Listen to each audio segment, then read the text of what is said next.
Central Bank of India द्वारा mega MSME credit outreach camp का आयोजन। 70 लाभार्थियों को 4,000 लाख का ऋण वितरित। Varanasi. Central Bank of India Varanasi द्वारा mega MSME credit outreach camp का सफल आयोजन किया गया। इस कैंप का उद्देश्य क्षेत्र के उद्यमियों, व्यापारियों एवं स्वरोजगार से जुड़े व्यक्तियों को बैंक की एमएसएमई से संबंधित उत्कृष्ट एवं लाभकारी ऋण योजनाओं की जानकारी प्रदान करना था। आउटरीच कैंप के दौरान बैंक अधिकारियों द्वारा एमएसएमई योजनाओं की विस्तृत जानकारी दी गई तथा पात्र उधारकर्ताओं को ऋण स्वीकृति पत्र भी प्रदान किए गए। इस अवसर पर कुल स्तर ग्राहकों को 4,000 लाख 40 करोड़ का ऋण स्वीकृत एवं वितरित किया गया। बैंक से मुंबई से आया हूँ, मैं डीजीएम डिप्टी जनरल मैनेजर हूँ और यहाँ वाराणसी में हमारे साथ वाराणसी के क्षेत्रीय प्रबंधक रणविजय सिंह जी हैं। सर, आज किस तरीके का कार्यक्रम बैंक के द्वारा आयोजित था? आज सेंट्रल बैंक ने आज के दिन को एक एमएसएमई अभियान के तहत मनाने का सोचा और उसी क्रम में हमारे भारतवर्ष की सभी शाखाओं में आज एमएसएमई आउटरीच कैंप मनाया जा रहा है। इसमें हर क्षेत्रीय कार्यालय स्तर पर हमारे बैंक की 90 क्षेत्रीय कार्यालय पूरे देश भर में, तो हर एक कार्यालय आज इस दिवस को मना रहा है और वहाँ पे एक क्रेडिट प्रोग्राम हम कर रहे हैं। आउटरीच के रूप में हम सारे कस्टमर से संवाद कर रहे हैं, हम उनके पास आगे बढ़ के पहुंच रहे हैं कि आप हमारे बैंक से जुड़िए। बैंक के पास आज के समय में आपके व्यवसाय से जुड़ी हुई जितनी भी चीजें हैं वो हर में मदद करने के लिए बैंक आगे तत्पर है। आपको कहीं पे फाइनेंस की जरूरत पड़ती है, बैंक के पास हमारे पास कई सारी स्कीम्स है, हर तरीके के, जिस तरीके का आपका कार्य है, आप कोई कारखाना लगाना चाहते हैं, छोटा कोई काम करना चाहते हैं, हर तरह का काम में मदद करने के लिए हमारे पास स्कीम्स है। तो हम उसका फायदा सारे लोगों तक पहुंचे, इसके लिए ये प्रोग्राम सारे देश भर में सेंट्रल बैंक की शाखाओं में और रीजनल ऑफिस में मनाया जा रहा है। एमएसएमई के मिनिमम और मैक्सिमम कितना लोन दिया जा सकता है? मिनिमम और मैक्सिमम की ऐसे कोई सीमा हमारे पास नहीं है। जिस तरीके का कारोबार है, जैसा उनको जरूरत है फाइनेंस की, हम उस तरीके से दे सकते हैं। लेकिन आपको पता होगा कि भारत सरकार ने एमएसएमई में क्वालिफिकेशन के लिए क्राइटेरिया रखा है, 10 करोड़ सर्टेन का, 50 करोड़ या 100 करोड़। तो वो क्राइटेरिया में केवल क्वालिफिकेशन होता है कि आपका क्लासीफाई होगा एमएसएमई के अंदर में। लेकिन बैंक आपके हर जो जरूरत है उसको पूरा करने के लिए तत्पर है, चाहे वो आपके करोड़ों की जरूरत पड़ती है, आपको उस तरीके का व्यवसाय लगाना चाहते हैं, हम वो सारा करने के लिए तैयार है, हमारी बैंक कर रही है। बीते 1 फरवरी को केंद्रीय मंत्री और वित्त मंत्री जी ने बजट पेश किया है, कितना बैंकिंग सेक्टर पर असर पड़ेगा? जी, आपने बहुत अच्छा पूछा है। ये आप इसी से समझ सकते हैं कि एमएसएमई को भारत सरकार कितना महत्व दे रही है और सेंट्रल बैंक भारत सरकार का ही एक उपक्रम है। तो उसके नाते हमारी भी जिम्मेवारी है कि हम भी देश की प्रगति में, प्रदेश की प्रगति में हाथ से हाथ बढ़ाए। तो इसीलिए हमारा बैंक भी एमएसएमई पे पूरा फोकस कर रहा है कि हमारे जितने भी लोग हैं, चूंकि उत्तर प्रदेश, आपको पता ही होगा कि उत्तर प्रदेश को भारत का ग्रोथ इंजन बोला जाता है।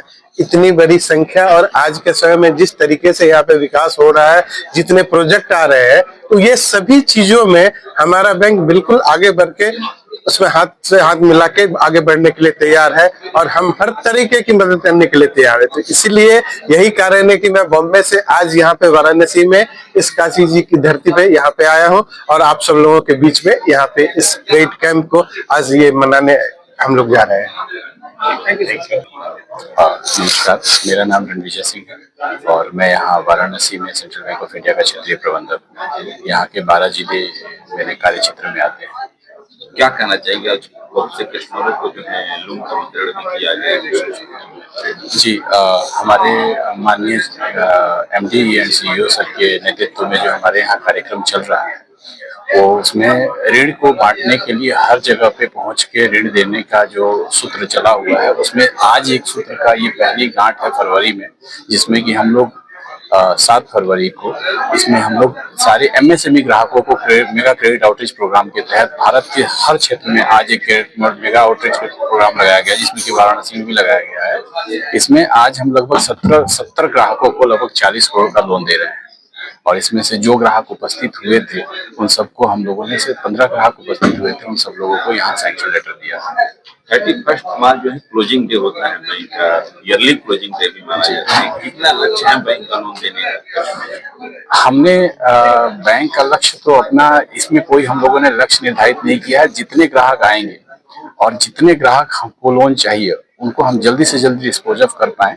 और इसमें हमारा जो मुख्य जो ये है कि ग्राहकों को लोन लेते समय कम से कम समस्या का समाधान करना पड़े। इसी के तहत एक ये प्रोजेक्शन की तरह काम कर रहे हैं। जैसे अभी हमारे सर मुंबई से यहाँ आए हैं, ये दिखाता है कि अगर कोई मुंबई से यहाँ आ सकता है सैंक्शन लेटर देने के लिए, इस कार्यक्रम में पार्टिसिपेट करने के लिए, हमारे जो शाखा प्रबंधक वो भी जा रहे हैं हर किसानों मतलब एमएसएमई के और किसानों के घर जाके वहाँ लोन बांट रहे हैं। तो मेरा मुख्य उद्देश्य ये है कि हम लोग कितना हैसल फ्री लोन दे सकें। देखा जाए लोन के समय पेपर वर्क काफी ज्यादा होते हैं, देश डिजिटलीकरण की तरफ काफी आगे बढ़ भी रहा है। हाँ, इस पे कस्टमर्स को सुझाव तौर पे क्या है? कस्टमर्स को मेरा एक सुझाव है कि देखिए अपने आप रीपेमेंट पर ध्यान रखें। सारे ग्राहकों से मेरा अभी मैंने अपने कार्यक्रम के दौरान भी बोला कि we are being digitally monitored. हम लोग कुछ ऐसा करेंगे कि लोन लें और समय पर चुकाए तो उससे हमारा क्रेडिट स्कोर बढ़ता है। और इसका उल्टा भी उतनी ही बड़ा सच है। एक नया कॉन्सेप्ट है डीपीडी, शायद लोगों को इसके बारे में कम पता है, आपके माध्यम से मैं बताना चाहूंगा। डे पास ड्यू, अगर हमारा लोन बैंक में 30 तारीख को रिपे करना था, हमने 5 दिन भी डिले किया तो मार्क हो जाता है कि 5 दिन देरी से आपने जो लोन रिपे किया। इसमें क्या होता है कि फिर वो 5 दिन के चलते उनका क्रेडिट स्कोर गिरता है। इरादा नहीं था गलत, लेकिन शायद इंफॉर्मेशन की कमी या कोई छोटी मोटी दिक्कत, टेम्पररी दिक्कत के चलते ग्राहक नहीं भर पाते हैं। उन सबसे मेरा आग्रह है कि लोन रिपेमेंट आप लोग टाइम पर करिए, इससे हमेशा आपका क्रेडिट स्कोर बढ़ेगा। इसका न सिर्फ फायदा लोन लेने में होता है बल्कि कम दर में लोन लेने में होता है, क्योंकि बहुत सारे ऐसे लोन स्कीम्स हो गई हैं जिनका कनेक्शन सीधे सीआईसी स्कोर से है। उनका कितना अच्छा क्रेडिट स्कोर है उतना कम उनको ब्याज लगता है। तो आपके माध्यम से मैं यही बताना चाहूंगा, यही मेरा ग्राहकों को सुझाव रहेगा। सेकंड सुझाव ये रहेगा कि लोन रीपेमेंट करने का तो एक चीज हो गया, दूसरी चीज हो गया पैसे जो ले रहे हैं उसको आप सही जगह पे इस्तेमाल करें। लोन ऑटोमेटिक रीपेमेंट हो जाता है, क्योंकि जब हम बिजनेस का पैसा लेकर बिजनेस में लगाते हैं तो बिजनेस हमें रिटर्न देता है और उस रिटर्न का फायदा होता है हम वापस ब्याज वो बैंक को चुकाते हैं और फिर बैंक से ज्यादा बिजनेस ग्रोथ करने के लिए ज्यादा लोन ले पाते हैं।